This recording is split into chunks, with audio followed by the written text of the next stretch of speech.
ভারত বনাম New Zealand final পরিসংখ্যান কি আবারও ভারতের স্বপ্ন ভাঙবে? টি-20 বিশ্বকাপের ফাইনালে মুখোমুখি হচ্ছে ভারত ও নিউজিল্যান্ড। ডিফেন্ডিং চ্যাম্পিয়ন ভারত টানা 2টি বিশ্বকাপ জয়ের লক্ষ্য নিয়ে মাঠে নামছে। তবে কিউইদের 3 তারকা ফিন অ্যালেন, টিম সেইফার্ট ও রাচিন রবীন্দ্র ভারতের জন্য বড় চ্যালেঞ্জ হয়ে উঠতে পারেন। বিশ্বকাপে দুর্দান্ত ফর্মে আছেন সেইফার্ট, 8 ম্যাচে করেছেন 274 রান। অন্যদিকে দক্ষিণ আফ্রিকার বিপক্ষে 33 বলে সেঞ্চুরি করে আলোচনায় এসেছেন Finn Allen. Allrounder Rachin Ravindra ball হাতে নিয়েছেন 11টি উইকেট। তবে ভারতের জন্য বড় দুশ্চিন্তা পরিসংখ্যান। টি-20 বিশ্বকাপে এখন পর্যন্ত নিউজিল্যান্ডের বিপক্ষে 3টি ম্যাচ খেলেও একটিতেও জিততে পারেনি ভারত।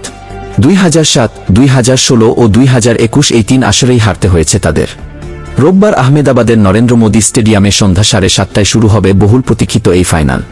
এখন দেখার বিষয়ে ইতিহাস বদলাতে পারে কিনা ভারত।